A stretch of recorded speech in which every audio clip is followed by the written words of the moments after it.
Good morning students. In this video we will discuss about complex permanent tissues. So complex permanent tissues, they are made up of group of dissimilar cells. Group of dissimilar cells having common function. Having common function, and such type of tissues are known as complex permanent tissues. Whether it is simple or complex, but they are permanent tissues, and permanent tissues always they lost the capacity to divide. And complex permanent tissues are there usually two types: xylem and phloem. Complex permanent tissues are two types: xylem and phloem. Both xylem and phloem are also called conducting tissues, or they are also called vascular tissues. Conducting tissues because they help in conduction of water, minerals and food material. Vascular tissues because they also gives mechanical strength to various plant organs. Xylem and phloem are also called conducting and vascular tissues. Now we will discuss both xylem and phloem. The first complex permanent tissue is xylem. The xylem helps in conduction of various materials, and the term xylem was given by K. Nageli. The term xylem was given by K. Nageli, and xylem is also called hadrome because it helps in conduction of water and minerals. That's why it is also called hadrome by Haberland. The term xylem was given by K. Nageli. Xylem is also called hadrome, and the term hadrome was given by Haberland. And what is the main function of xylem? Xylem helps in conduction of water and minerals. It helps in conduction of water and minerals from root to top of the plant. Because already I told you root helps in absorption of water and minerals. So xylem present in root, stem and leaves. That's why xylem helps in conduction of water and minerals from root to top of the plant. And sometimes it also gives mechanical support. To various plant organs. Xylem helps in conduction of water and minerals. So both water and minerals is also known as sap. So what is sap? Water with dissolved minerals. Water with dissolved minerals is known as sap. So xylem helps in conduction of sap from root to top of the plant. And the xylem has various components. Components of xylem. Xylem has various components. It has tracheids, vessels. Vessels are also known as trachea. Next, xylem fiber and xylem parenchyma. These are the four components of xylem. So out of four components of xylem, tracheids, trachea and xylem fiber, they are made up of these three components made up of dead cells. And xylem parenchyma is the only component of xylem which is made up of living cells. That's why this is complex tissue. So complex tissue is made up of group of dissimilar cells. It is made up of group of dissimilar cells but having common function. So all they are collectively known as xylem. What is the function of xylem? Conduction of water and minerals. Function is common, but it is made up of dissimilar cells. Xylem parenchyma is the only living component of xylem, and remaining three components are made up of dead cells. And these two, the first two components, tracheids and trachea, tracheids and vessels, both these two components are called tracheiry elements. They are the tracheiry elements of xylem because tracheids and vessels, they are the main conducting elements of xylem. These two are also called tertiary elements because they are the main conducting elements of xylem, hence they are called tertiary elements of xylem. So before going to discuss all these components, firstly we should discuss the different types of xylem. Types of xylem. Xylem is of two types. Primary xylem and secondary xylem. Xylem is of two types, primary and secondary xylem. First, primary xylem. Primary xylem usually it is originated during primary growth of plant body. It is originated during primary growth of plant body. And primary xylem, this xylem has two components. Some components are smaller components and some components are larger components. And smaller components are called protoxylem and larger components are called metaxylem. Primary xylem has two components, protoxylem and metaxylem. Protoxylem is smaller component and metaxylem is larger component. Here, after two components, metaxylem is more mature. Metaxylem is more mature than protoxylem because metaxylem has larger number of tracheids and vessels than protoxylem. Metaxylem has larger and more amount of tracheids and vessels than protoxylem, hence metaxylem is more mature or more advanced than protoxylem. But these two are the components of primary xylem. And based on the position of metaxylem to protoxylem, and vice versa, protoxylem to metaxylem. And the primary xylem, this primary xylem has three conditions. Based on the position of metaxylem to protoxylem and vice versa, the primary xylem has three conditions. The first one is exarch condition. So in exarch condition, metaxylem towards inner and protoxylem towards outer. If protoxylem towards outer and metaxylem towards inner, and this condition is known as exarch condition. And exarch condition usually it is the characteristic feature of roots. Whether it is dicot or monocot, the position of primary xylem is exarch position. What is exarch position? Primary xylem towards outer and metaxylem towards inner. This condition is known as exarch. And second one is endarch condition. Endarch condition is exactly opposite to exarch condition. It means metaxylem towards outer and metaxylem towards outer and protoxylem towards inner. If metaxylem towards outer and protoxylem towards inner, and the position is known as endarch position. And endarch position is characteristic feature of stems, whether it is dicot or monocot stem.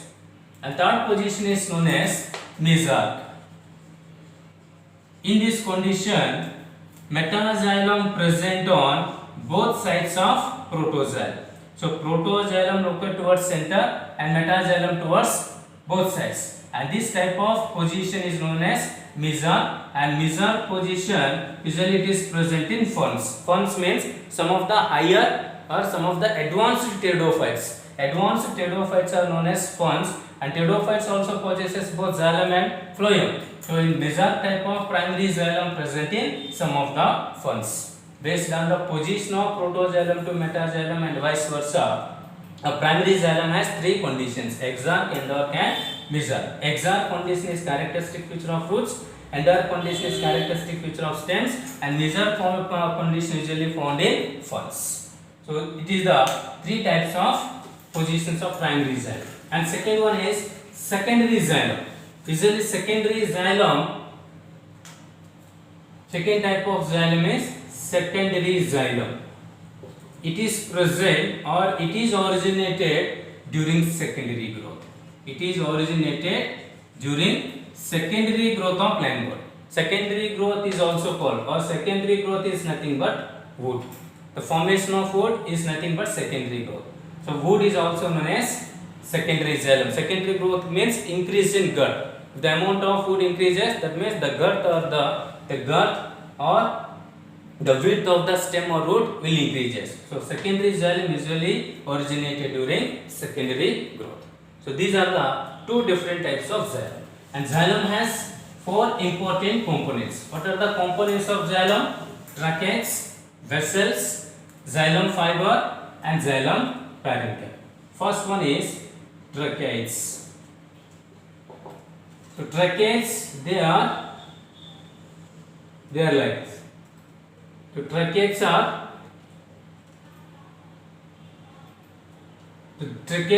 they are narrow elongated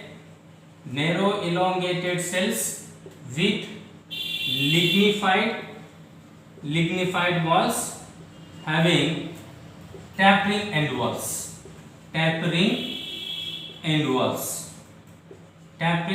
or pointed ends. They are elongated and narrow. Elongated cells and narrow cells, and their ends are pointed ends. Pointed ends are also called tapering ends. And the cell wall, usually the cell wall is made up of lignin, hence it is called lignified wall. It means the cell wall is made up of lignin because tracheids are dead cells. In dead cells, the cell wall is made up of lignin. So what are tracheids? They are elongated, narrow, lignified cells having tapering end walls. And the tracheids are usually they are the conducting elements of non-flowering plants. They are the conducting elements of non-flowering plants. It means gymnosperms and pteridophytes. In gymnosperms and pteridophytes, vessels are absent. So tracheids helps in conduction of water and minerals. And tracheids are also longer. They are also longer than vessels. And inside it is dead cell. When it is dead cell, usually protoplasm or cytoplasm is absent. So inner empty space. This inner empty space is known as lumen. And lumen helps in conduction or translocation of water and minerals. It is narrow. Lumen is narrow. Tracheids have narrow lumen. So it helps in little amount of water and minerals from root to top of the plant. So usually tracheids helps in conduction of water and minerals in case of non-flowering plants. When it cut in transversely, in transverse section, the tracheids appear circular or polygonal shape. And this is the outer cell wall. The outer cell wall is made up of lignin, and this is the inner side. The inner side also lignin present. The lignin present inside the cell wall, they are called secondary thickening. Lignin present outside the cell. That is called outer thickenings. And or primary thickenings. If amount of lignin present inside the cell wall, they are called secondary thickenings. And these secondary thickenings, in tracheids, they have different shapes. Some secondary thickenings they are called annular. So annular thickenings, they appear like, for example, this is trachea. And in this, the inner cell wall, secondary thickenings are present, and these secondary thickenings appear like rings. If secondary thickenings appear like rings, and these thickenings are called annular thickenings. Next, spiral thickenings. In spiral thickenings, their secondary thickenings arranged helically. Secondary thickenings arranged helically. If they are arranged helically, then they are called spiral thickenings. Next, scalariform. In scalariform, the secondary thickenings arranged. The secondary thickenings arranged like ladder. Ladder-like secondary thickenings are called scalariform. Next, reticulate thickenings. In reticulate thickenings, the secondary thickenings they are arranged like network or reticulum. Network-like secondary thickenings Network-like secondary thickenings are called reticulate thickenings. And next, pitted thickenings.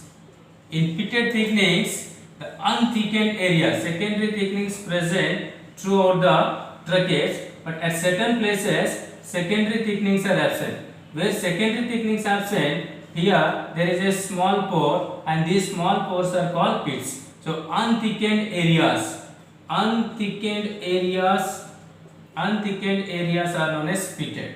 So different forms of secondary thickenings present in trachea. Some secondary thickenings are annular, ring-like, and spiral, helically arranged, scalariform, ladder-like, reticulate, network, unthickened areas, pitted, unthickened areas. So these are the different shapes of secondary thickenings which are present inside the cell wall of tracheae. So it is the first component of xylem. And second one is vessels. Vessels are also called trachea, and vessels are the conducting elements